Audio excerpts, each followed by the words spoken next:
Lunch Money Lambert, Jeff Malott. Welcome to the Kayak Bass Nation. Yeah. Welcome to the Kayak Bass Nation. Kayak Bass Nation. Hey. Welcome to the Kayak Bass Nation. Welcome to the Kayak Bass Nation. Welcome to the Kayak Bass Nation, where we talk about fishing and competition. It's your boy Ox Pippin, aka Ox Fishing. Don't come over here tripping. Hey, hope you enjoy the show. Jeff Malott, Lunch Money Lambert, Lego. Hey, welcome to the Kayak Bass Nation. Kayak Bass Nation. Yeah. Welcome to the Kayak Bass Nation. Kayak Bass Nation. Hey. Welcome to the Kayak Bass Nation. Welcome to the Kayak Bass Nation. Welcome to the Kayak Bass Nation.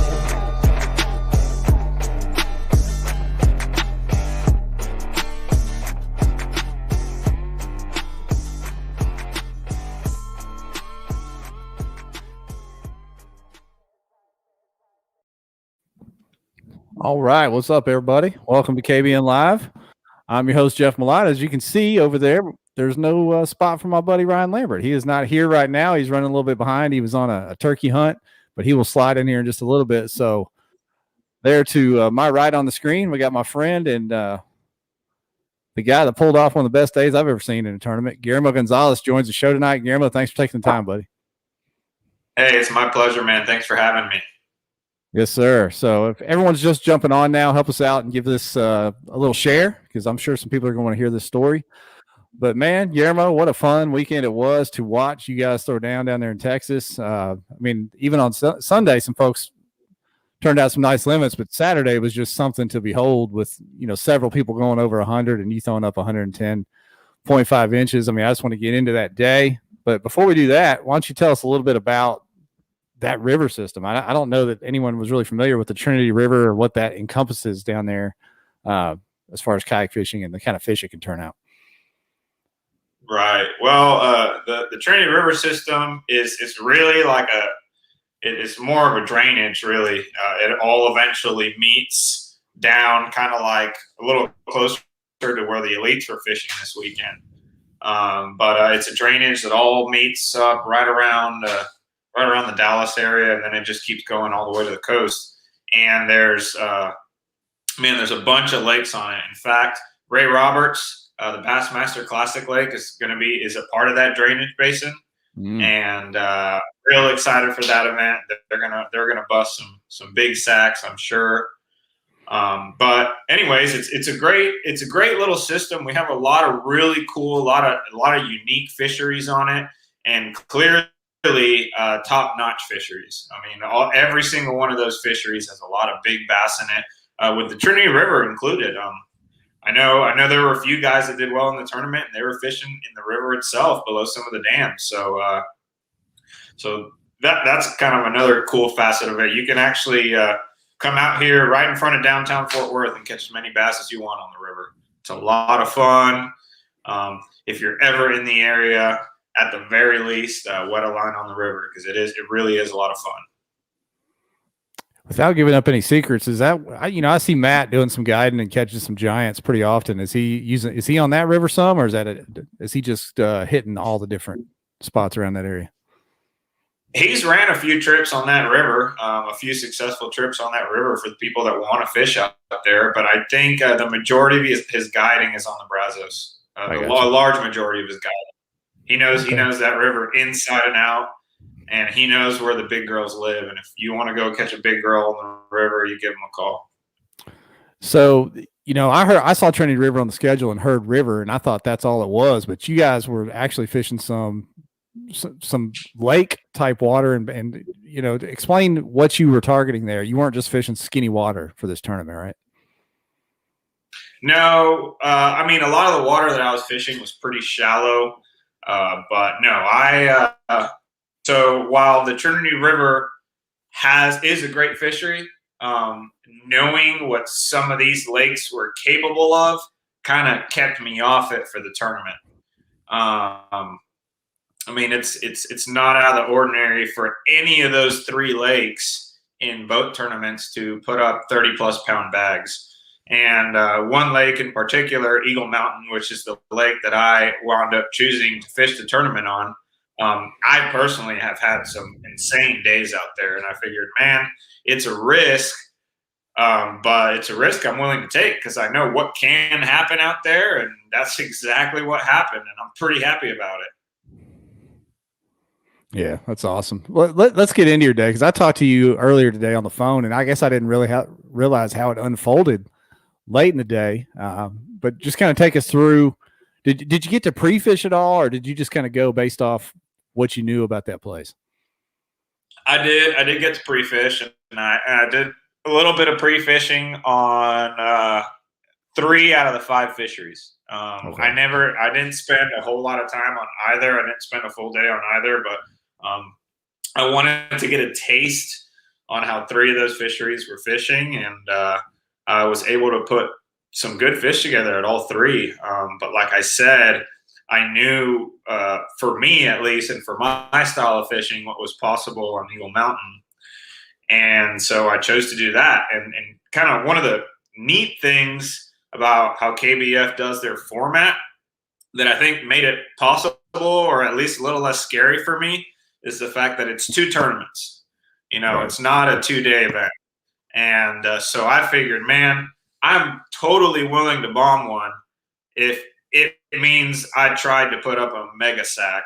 And the truth of the matter, and the truth about the area that I was fishing, that's very possible you could go out there and, put up 5-12 inchers. But I was willing to do it in hopes that I could put together some much bigger fish. So, it just didn't seem like as big of a risk, thinking, well, if it doesn't work out one day, I can just go somewhere else and fish for points, Right.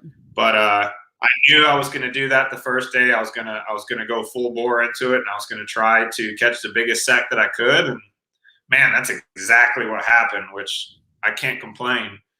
When it comes to my day, it actually started off a little bit slow. I spent a lot of time. I've done very well with the topwater bite out there, and I wasn't sure if it was going to materialize for me. I didn't get a chance to really play with it much in practice, but I was going to give it a shot, and I didn't get it to materialize for me at all. I had to kind of, after about an hour and a half to 2 hours that morning, I didn't have a fish in the boat, and I had to make some adjustments, slow down a little bit, try to figure out a way to start getting bit, and I did. I started doing a little bit of flipping and pitching, a little bit of swim jigging, and I started picking up some fish here and there. And my second fish of the day was a 24-inch 1033, which I was just jazzed about because I can't tell you how many 24 and 25-inch fish I've caught in my life that I've put on my scale, and regardless of how big and how fat they looked, did not read 10 pounds on my scale. And for it to finally read 10 pounds on my scale, man, it absolutely, it made my year. It was awesome, and I couldn't be more jazzed about it, honestly. But is that her right there? I tried to find her. That's her right there. That is. Isn't she pretty? Oh man, that eyeball's about to pop out of her head. Yeah. Yeah, that's awesome. Yeah, and the crazy thing is, I caught her probably in 18 inches of water. Wow. Yeah. Unbelievable. Insane. That is a straight giant.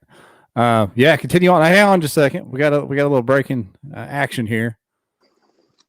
Welcome. What's that? There's Ryan. Hey, what's up, lunch money? That shirt's appropriate. We just showed an old bucket on the screen there a second ago. He's out there with Turkey Hunter Wi-Fi and trying to make it happen. What's going on, guys? Yeah, we can't hear you. You look like max headroom right now. We're struggling. I told you I'd be here. Yeah, you're there. I know, man. G, continue. Congrats, G. That's Dude, I'm struggling. Yeah, you got bad What? connection. I'm gonna bump you out for a second. Try to redo that connection. G, continue on with your day. Anyways, man, so I kept fishing, and I was actually, despite catching a 1033, I was a little discouraged. I was flipping some real heavy cover. I was actually flipping reeds, and anybody who's ever done that knows that is a low percentage game. You do not catch the majority of the fish that you hook, and I was definitely that was definitely true for me. I was probably, for the first 10 bites that I got, I probably caught 4 of them, so I was a little bit discouraged knowing that, I'd hooked some fish that could have really put together a big sack for me. But, out there, the key to that game is if you know it might work, you got to keep doing it. And so that's what I did. And, man, the fish that really turned my day around it wasn't until about, I don't know, maybe 11 or noon. I caught a 23 and a quarter, and that fish weighed, I forget exactly what my scale said, but it was 8 something. And when I caught that fish, I was like, man, I got a chance at a big sack if I could just keep the ball rolling a little bit, and with a 24 and a 23 and a quarter, it's not like I had to catch giants the rest of the day. I just needed to catch a few 20s, and that area that I was fishing is absolutely chock full of them. So I had a little confidence moving forward until I checked the leaderboard. So right around, I don't remember what time it was exactly, but maybe like 1 o'clock or 2 o'clock, I checked the leaderboard, and I saw that Scotch had 102 inches. I think at that point when I checked, I had 101. I saw Scotch had 102, and here I am thinking, man, I'm killing it in this tournament, right? But the crazier thing was I saw that Jody had 109, and him and I were actually in the same area, and he was a pleasure to share the water with. I really enjoy that guy, by the way. A great guy, definitely one of the greats in our sports, and an even better person. But anyways, I saw that he had 109 inches. So at that point, I was thinking, man, it only take one little coal for me to get ahead of Matt. But dadgummit, I don't know if I can get ahead of Jody. That's insane. Nonetheless, I knew what the area was capable of, and I wasn't going to discredit it. I kept fishing hard, and right there in about the last 30 minutes, I hit a scrape of fish. And for those that aren't familiar, basically what that means, it's fish that are wadded up and cover in one spot. And I caught like 6 or 7 fish in a row, back to back to back to back to back. And one of them was a 22 and 3/4, and the other one was a 21 something. And the first one was actually that 21. And after that, when I caught that 21, I think it put me at 106 something. And I was thinking, man, at this point, all it would take is like a 21 and a half for me to tie or get ahead of Jody. And it wasn't probably 30 seconds after thinking that, I flipped my bait to a patch, and I come to lift it out, and I watch a freaking toad come up and eat my bait. And at that point, I'm thinking, did I just see what I think I saw? Did I just see? I mean, it's like time stood still. Did I just see that big freaking fish eat my bait? And it was, and at that point, I'm like, okay, well, gee, don't think about it too much. You better set the hook. And I got the hook set on it, and at that point, time stopped again, and I'm like, oh goodness, I just put a great hook set into that fish. Did that really just happen? And I got it close to the boat, and I'm about to lip it, and once again, time stands still. I'm like, this is the fish that's going to put me over Jody, and I just know it.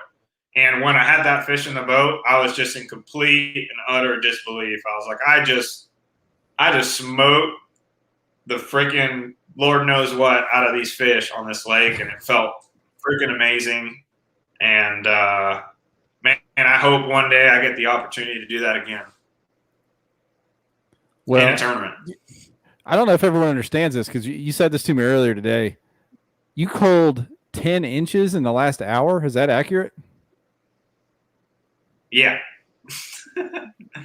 I did. That's unheard of. I mean, there's been a lot of last minute comebacks, but 10 inches in the last hour, I'm trying to put that in perspective of what that would be like in a weight tournament. You know what I mean? How many pounds would that be catching up in the last hour? It just seems unheard of to be able to do that. Yeah, and honestly, I mean, like I said a minute ago, I didn't think it would happen. I knew it could happen, but I didn't think it would. But nonetheless, I wasn't going to stop fishing because I knew I could have hit them at any point.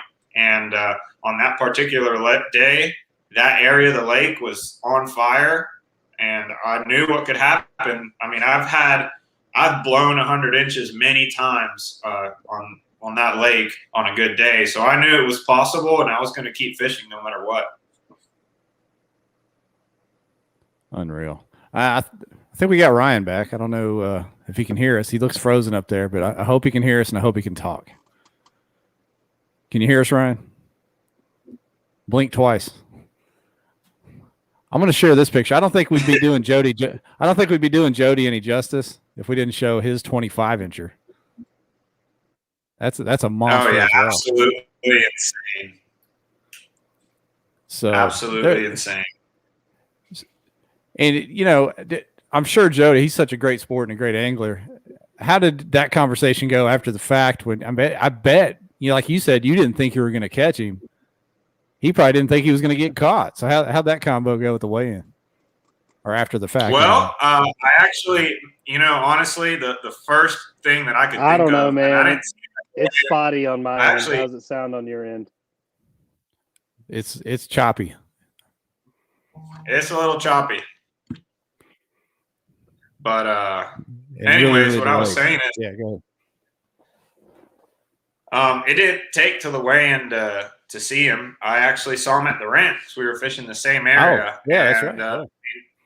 And knowing that I had beat him, or that at least I thought I had beat him. I didn't know if he culled, but I was pretty sure he had him because I think Fishing Chaos doesn't shut off the leaderboard.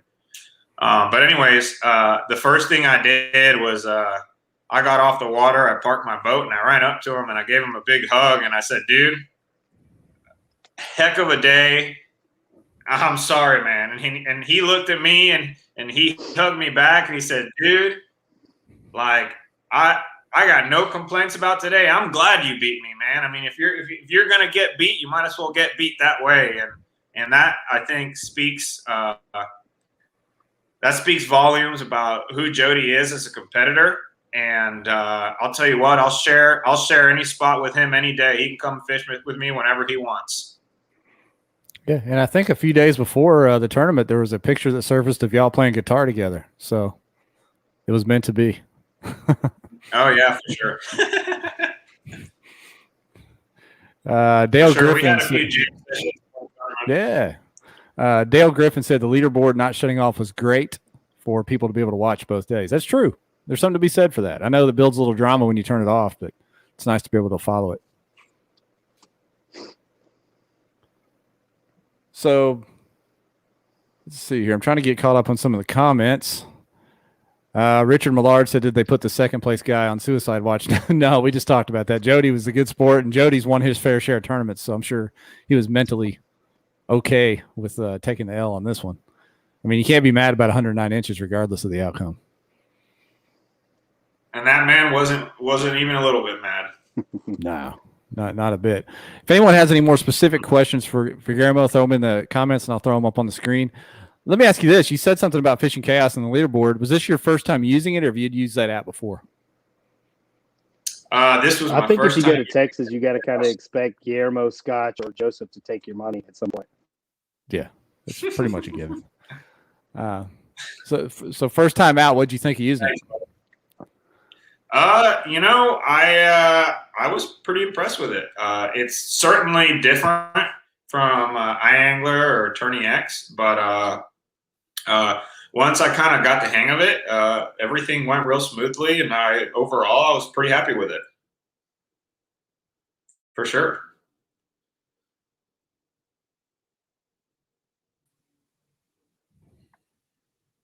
Did I lose you for a second there, Jeff? Oh, you're good. Yeah, continue on. Did you catch what I said? Yeah, tell me the last part about the app. Overall, interface was fine. Is that what you're saying?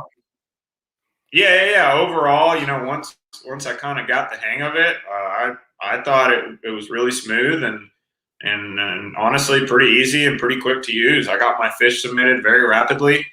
Didn't take much. It probably helped that I had great signal. We were fishing here within the Metroplex, but yeah, I was happy with it. Good. Yeah, I know from a viewer standpoint, trying to follow along, it's been tough to follow on the app. But I think the if you're on a laptop or a PC or something, the interface is really nice to follow as far as from a spectator standpoint. I haven't used it yet as an angler other than the test mode. But yeah, I haven't heard a ton of bad reports yet. I know it's been a lot of folks, a little controversy about new apps coming on the scene, but I think there's room for them all. So it's good to hear a solid report on it. I agree, man.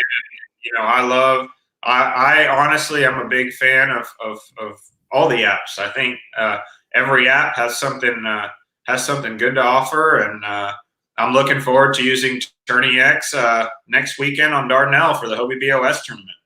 Yeah, it's going to be a good time. We've got a question from John Belanger. He said, "Good work, man. What was your go-to lure this tournament?" Well, I did a little bit.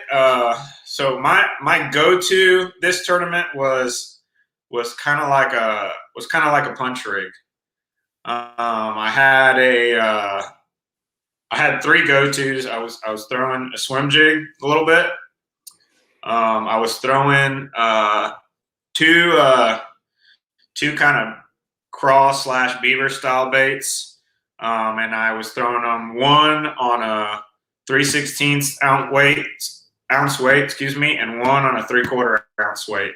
I was using the 3/4 when I really had to get through the thick stuff, and I was using the 3/16 when it wasn't as thick, just trying to go as slow as I could. For me, for the most part, that 3/16 was an early morning deal, and the later it got in the day, I got heavier and heavier, and just to try to get further back in the stuff, and it worked out really well. Yeah, on the 3/16, tell me, what was that? Were you pegging that 3/16, or was that letting the bait free fall?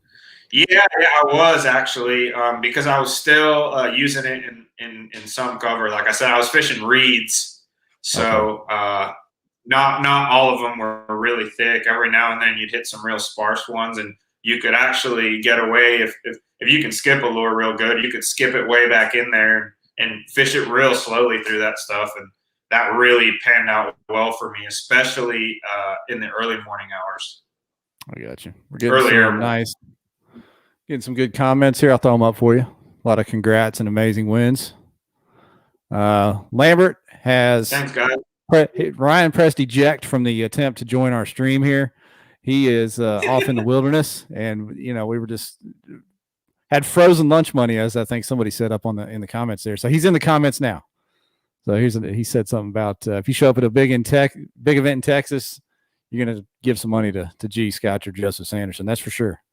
And don't forget about Big Stick Howell. He's made a name for himself quick. Yeah, you can't forget about Howell. That guy's an incredible angler. Yeah, Texas is just loaded. Me and my wife have joked around about moving down there. Every year we talk about it, and I'm like, man, I don't know. I don't know if I can go down there and compete with you guys. I'm getting my tail kicked in Arkansas. I don't know if I can go down to Texas and hang. No, it'd be a good time to come down there. Let's see. For sure. Yeah, Katie, she's got a question for you. What's your setup for skipping? So for skipping, I was using a 7.4 heavy, St. Croix. This particular time, I was using the Legend X, and I was using the Daiwa the Daiwa Tatula SV model with 30-pound fins XS braid. And the cool thing about those Daiwa Tatula reels, the SV models, is they're made with a little bit of a shallower spool. And man, it makes it real easy to skip. And if you pick a real flat-sided cross style bait or a real flat-sided beaver style bait, it's really easy to skip back there. And it does take a little practice, but just like anything, the more you practice, the better you get at it. And I'll tell you what, I mean, it really helped me a lot to be able to skip it as far back in there as I could. Doesn't mean that every now and then I didn't hit a reed dead on, backlash my reel, but you know, that's just part of it. Yeah, if you ain't cat pawing a lure every once in a while on a tree limb, then you're not doing it right. Exactly. Clifton, or should I say Cliff Allen, aka Clifton. Don't give away too much, G. Scott Syme, how many rods do you typically take with you? Are you a minimalist or are you loading the boat? Oh, well, man, you know, honestly, if I got a ton of rods in my boat, it means I don't have anything figured out. So usually, I mean, I'd say a regular tournament load for me is between 9 and 12. If I really got them figured out, I'll have as few as 5 or 6, but rarely do I have that few rods. Yeah, rather need it, not have it than, or what's the saying? Have it, not need it, need it, not have it. Is that it? I'll get it right one of these times. I'm the same way. I like yeah. It's in the truck or at the house. It doesn't do you much good. Keep firing those questions at us, folks. If you got them, great interview with Guillermo. Be able to pick his brain. What do we got here? One more question from Richard Millard. What depth and water temp were the big girls at? I think you heard Guillermo say that he caught that big one in 18 inches, right? Yeah, I caught them all. I mean, almost everything that I caught between right around 18 inches. With the water level, that's where the cover was at. And my water temps were the surface temp in the morning was reading about 61.5, and by the end of the day it was reading about 67. So if I had to guess, most of the lake was probably right around 62 to 64 degrees. And there were some fish on beds. Actually, on the first day, I did catch a bed fish. I fished for him for about 30 minutes and I caught it. But overall, I was mainly blind fishing. And it's very possible that some of those big girls that I caught might have been sitting on a bed.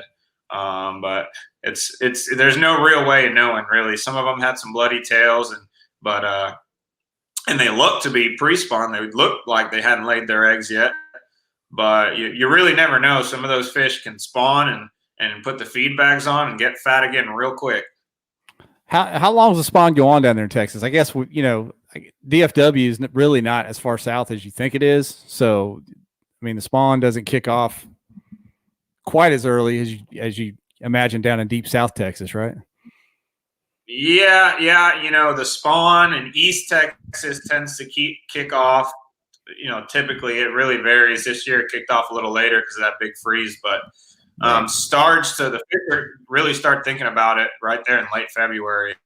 And on some lakes on warm weeks, they'll even start spawning in late February. But typically in East Texas, you're looking at mid-March. And as you move west, you know, out west, we kind of have some cooler nights. So it takes a little longer. And these lakes are a little further west. And these fish out west, if I had to guess, they probably started spawning about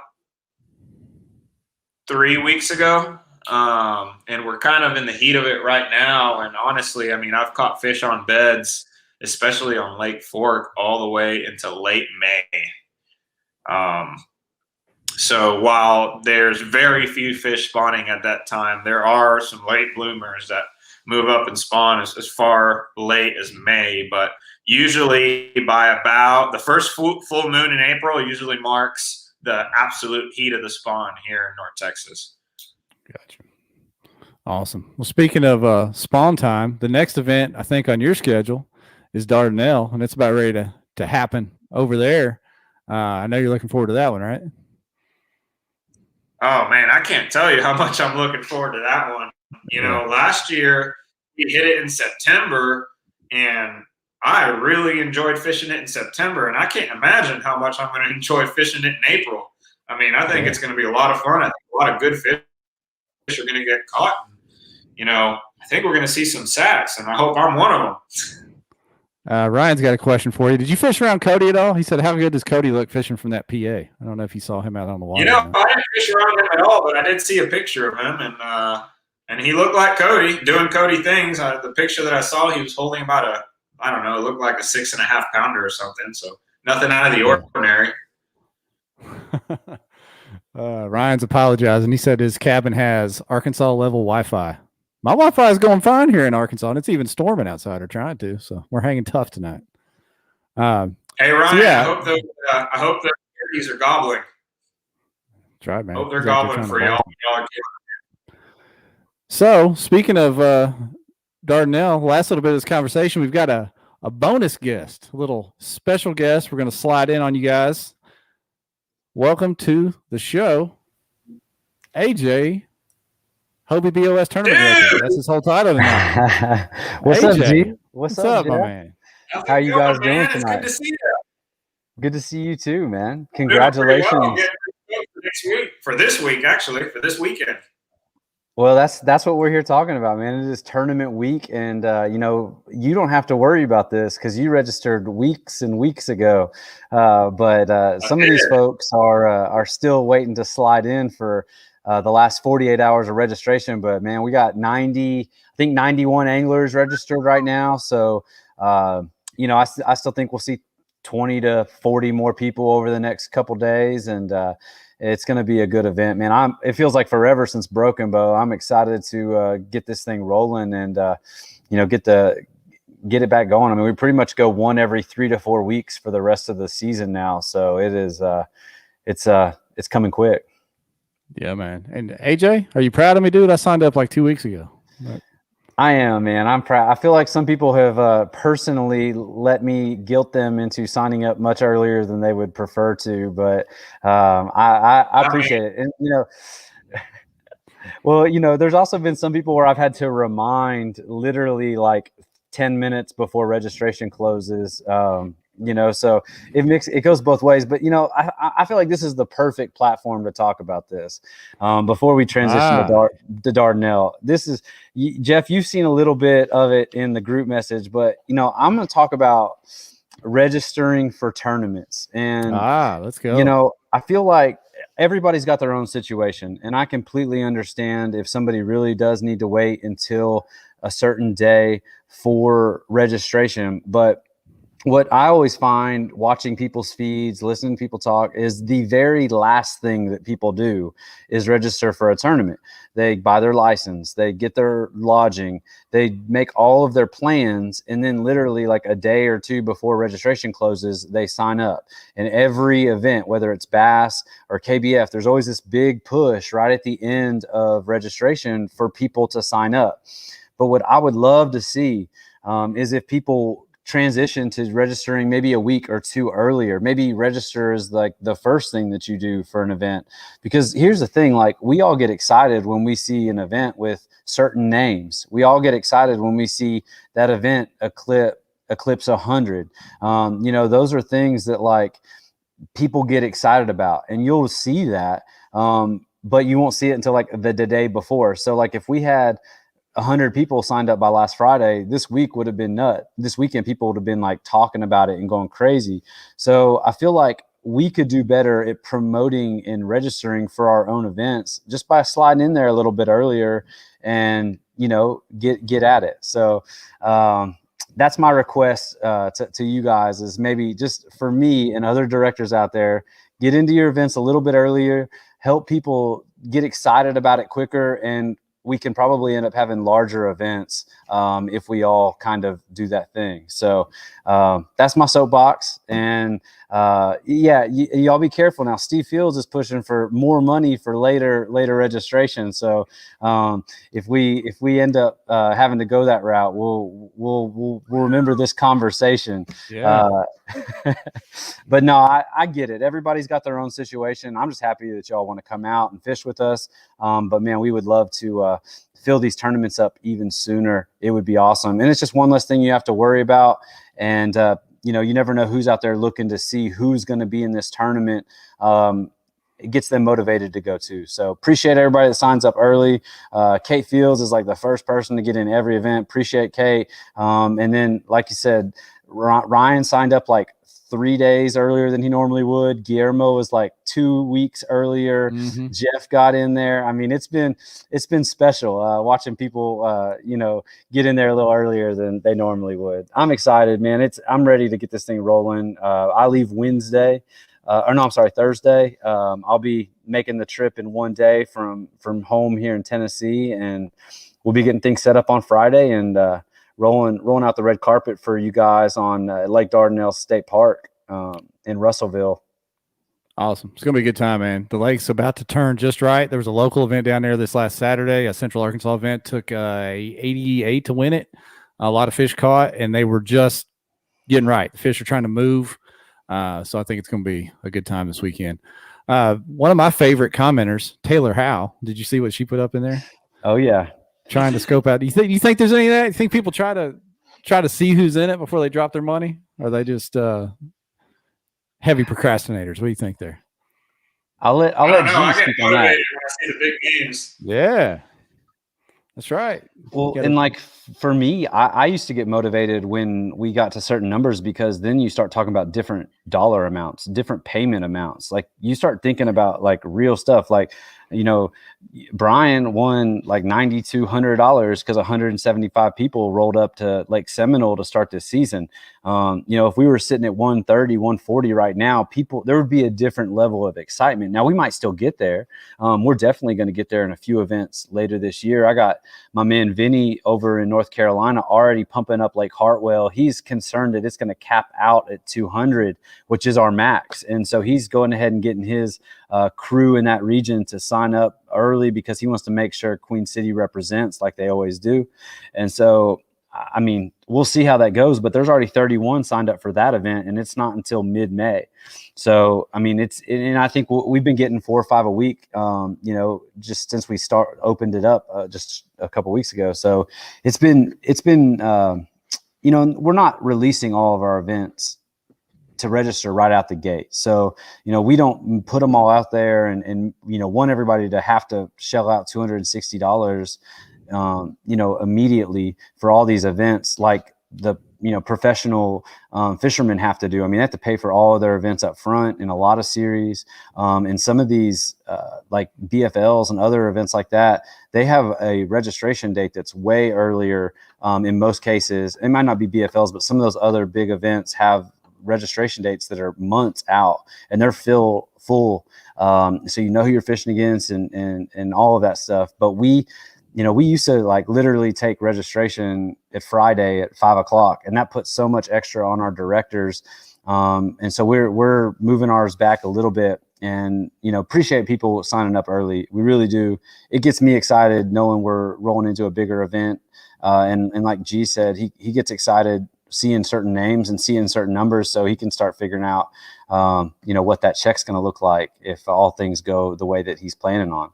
So that's my 2 cents on it. Yeah. What do you guys think about? I mean, I've always been a procrastinator, no doubt about it, for a few reasons. But do you think that there's real momentum there? Like you said, AJ, when people do see the bigger numbers early, they get a little bit of FOMO, like they don't want to miss out on that when they see 100 and some odd people, 2 weeks out from an event. It makes even more people sign up. It kind of snowballs. Does that really happen? I mean, I personally think it does. When I sit there and watch, because you see things like Seminole, and you don't really know why someone registers or when they do. But man, when we went into the weekend like plus 100 on Seminole, like every day before registration closed off, we were adding like 10 or 15 people, and it just like the excitement. Everybody was buzzing, man. It was crazy, And I think that is contagious. People can feed off of that, and whether people are watching these lives or watching the Facebook pages, a lot of times people get on that Tourney X page and look at those numbers, and there's just something about an event having 3 digits on it. Once it gets to 100, people kind of get jacked up on it. And I think that people know that's when payouts kind of, it's not like they change drastically, because, it's the difference of a 90 versus 110 is the difference of, 20 more entry fees. But like, it just has that feel that you're in a certain level of event, and it gets, I think, especially in an area like you guys are in Arkansas and North Texas, Oklahoma, like there's so many kayak anglers in that region, and those guys might be on the fence, or they might be like waiting to see if they get that Friday off or something. And, they might push a little harder on the wifey if they see that this is a big one, as opposed to it just being like a 70 or 80 person tournament.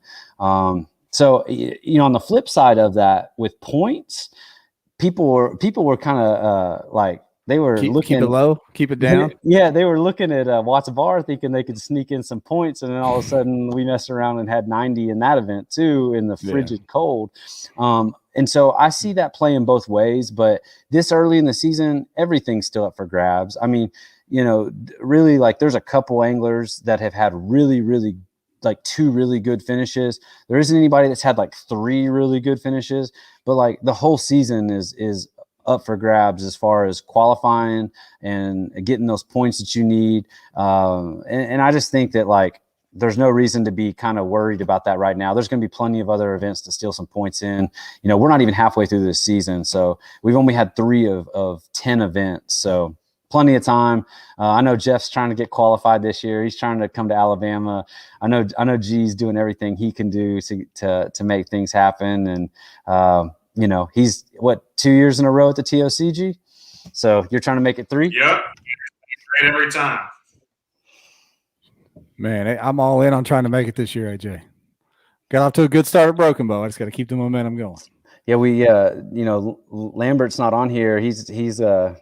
He likes to talk about how much he's going to go back-to-back on Fools for the tournament champions, be the first back-to-back winner. So yeah, I'll go ahead and light that fire since he's not in here. But he's made that very clear in a couple different live and personal settings that's his goal. So I think people might be motivated at the opportunity to make sure that he doesn't do that. So, yeah. Hey, it's funny how things change. He said he was never coming back to Arkansas, and that son of a gun signed up early for Dardanelle, and here he comes. So, I think that this tournament sets up, pretty well for him. It's definitely a different fishery than our previous visit to Ouachita for the first TOC. A lot of river opportunities. He has definitely shown that you put him on a river system with some grass, and he's going to make things happen. That really hits his strong suits. And so I think that, it's good that he's coming out. I know he's got a wild work week, but it's an opportunity for folks out in that part of the country that don't get too much of an opportunity to give him a little bit on and off the water, a chance to show him what's up out there. So, there's going to be some great anglers in this event. And that's the thing, all these Hobie events, man, people show out. Drew won last year. Drew won Angler of the Year in our series. Drew's going to be tough to beat. G is definitely right. That's the thing in our sport that we don't talk about as much is momentum. G and Scotch are 2 amazing anglers from Texas, and they're both riding some serious momentum. And if you don't think that Jody takes 109 inches in a second place finish in Texas and rides that momentum into this event that he actually got 3rd in last year, y'all got another thing coming too. So, I talked to Ron Champion today. Ron's on his way out there. I mean, there are Jay Wallen's going to be there. I mean, you can go down the list, man. Like every angler that's past, present, whatever, we're going to be watching y'all do it out on Dardanelle, and it's going to be a lot of fun to see what that fishery can show out this week. Yeah, I'm biased to Arkansas. Obviously, I live here, but I think Arkansas is a great central location because you got the folks from Tennessee and Alabama on that side, the folks from Texas on the other side. Missouri to the north, Louisiana to the south. It's a great central place to have events like this. So we're sure thankful you guys came back to Dardanelle. I agree, man. And I mean, like I didn't hear it, but like the Midwest too, like when you start talking about like Iowa, Kansas, Nebraska, I mean, Nebraska's got some great anglers. I don't know. I mean, the Workmans, I think Kevin's already signed up. That's where Christine's from.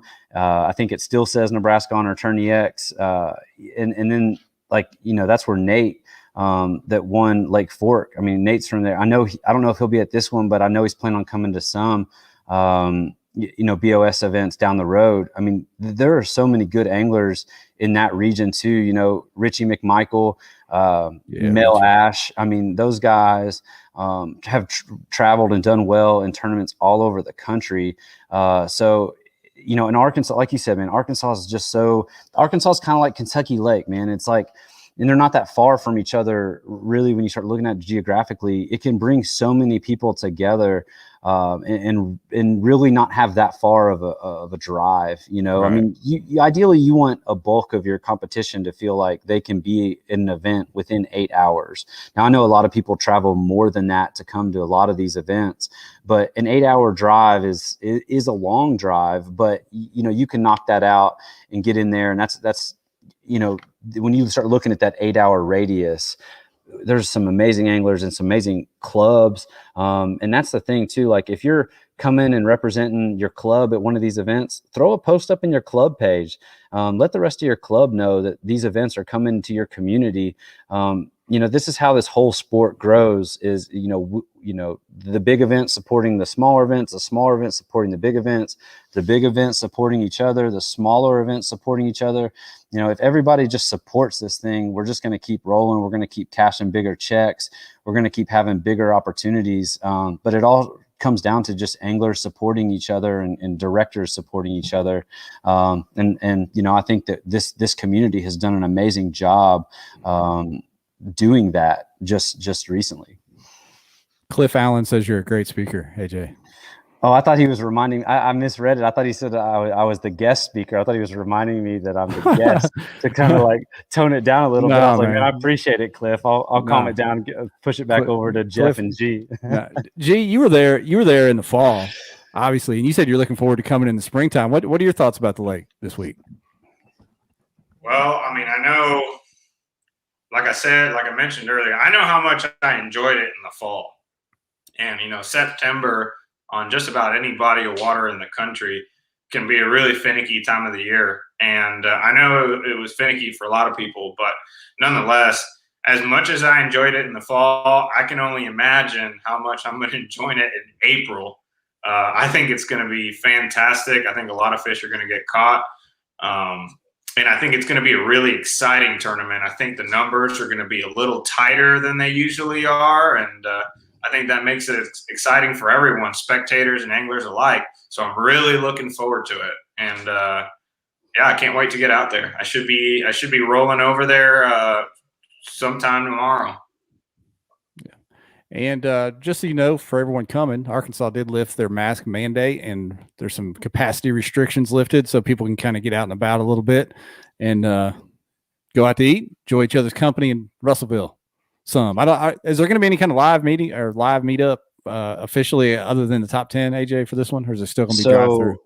Yeah. So I will say on Thursday night, Cody Prather has organized the kayak fishing fellowship at Dardanelle State Park. So if anybody wants to, meet up and be a part of that, that's a great opportunity for folks to get together. So you can check out the kayak fishing fellowship page on Facebook for the details on that. On Friday, we're going to operate pretty much how we have been since last June at Kentucky Lake. We are going to still do a drive-through, but we do have the state park area that is ours all weekend. So if folks, when they get done with the drive-through, if they want to kind of circle back and go hang out at the tournament pavilion, there's a bunch of outdoor benches. They're all spaced apart. It's a great place to hang out. If you just want to hang out with your friends that you don't get to see very often, definitely encourage that and just being safe. But as far as everything that we're going to do, and honestly, guys, I mean, it's probably going to last for the rest of the season because every state that we go to is different. It's really difficult for us as directors to change every state we go to, and how we operate the tournament, and then also change with the changes that are going to happen. I mean, there's already some states that have seen numbers kick back up, and they're talking about doing certain things to tighten things up again. And it's like, we put so much into planning these events, and trying to do it a certain way. And then you guys do a great job in adapting to what we have to roll out for you guys. So it would be really difficult for us to just change it in the middle of the season. I want to get back to the way things used to be, but it probably will be next year before we're feeding anglers again and gathering in a normal way. Obviously, the Tournament of Champions will operate like it did last year, where we had everybody inside and we fed anglers for a couple meals. And when you just have 50 people, that makes it a lot easier. But, for this event, we're going to be in that 120, 130 range, I hope.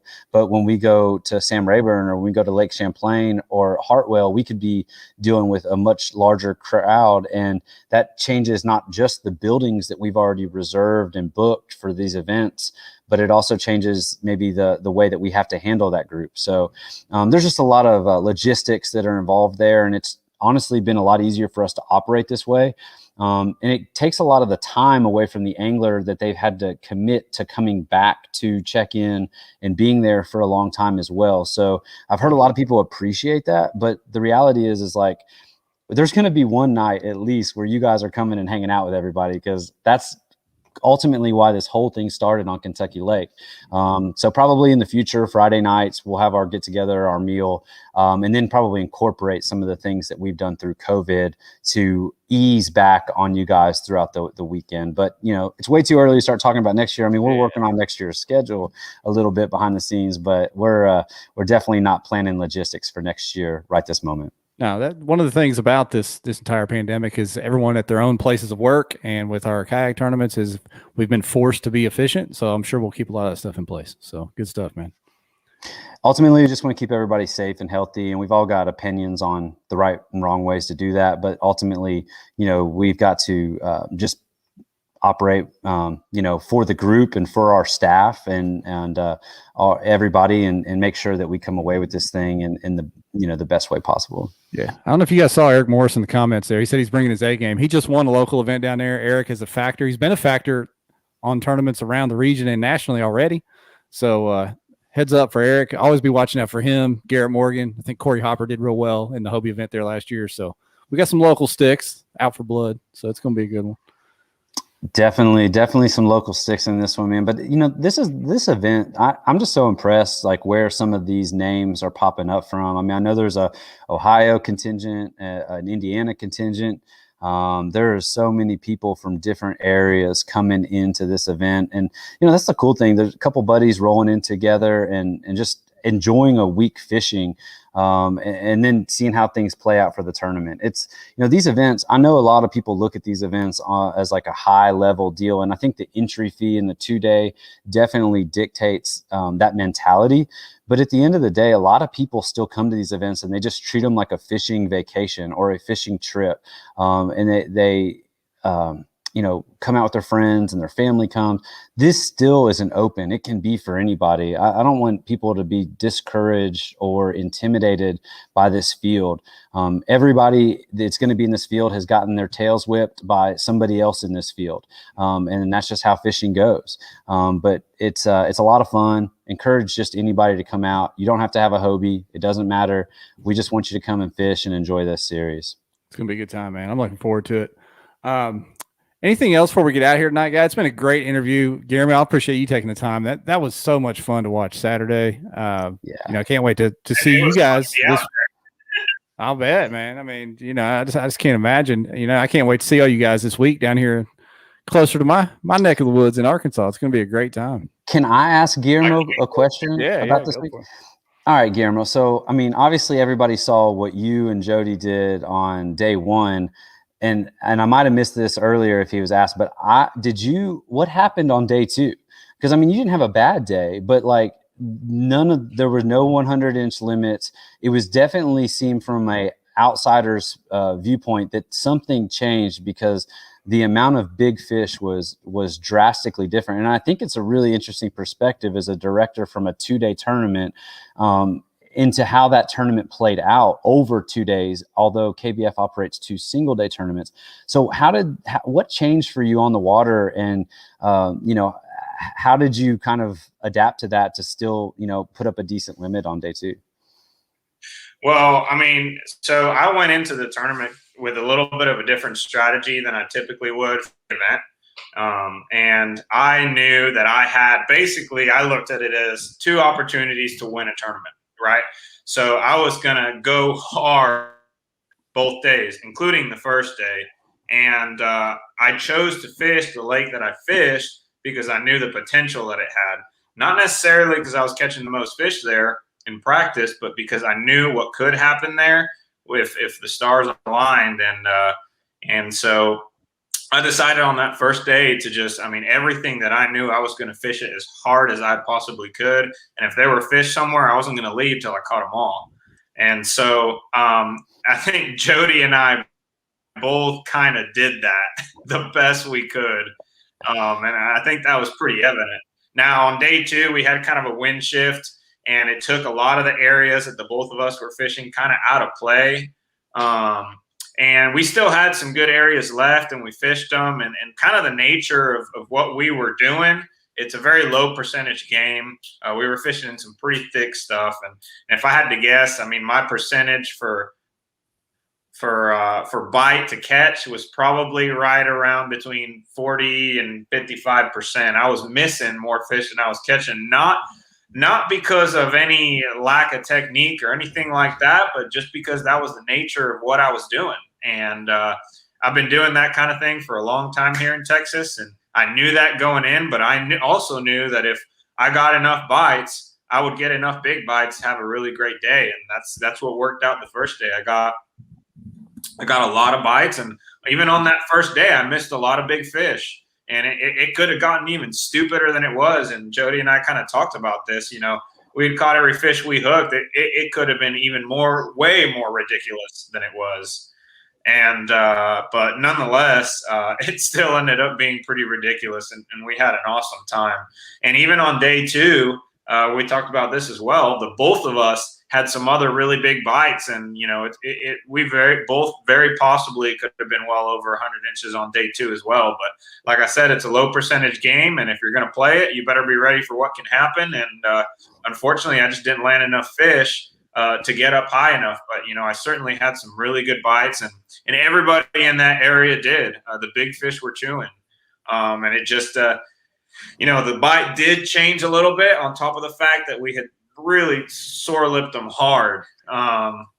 So it was a little harder to really make that kind of number happen again. But it's not because the fish weren't there. It's just conditions changed on us a little bit, and we had to fish a little differently. And the numbers game, like I said, the percentages weren't real good, and that's what happens. We didn't get as many bites, so we couldn't capitalize quite as high. But I have no doubt if we had gotten just as many bites as we did on day 1, it would have been just as stupid. Did you guys get hit with a front Saturday to Sunday? Because it blew through Arkansas pretty hard. I didn't know if it came through Texas first. So it did hit. We had that north wind blowing pretty hard on Saturday, and in my experience, even if you have that first night of cold weather during a cold front, the fishing usually stays pretty good until the wind shifts out of the south after the front hits.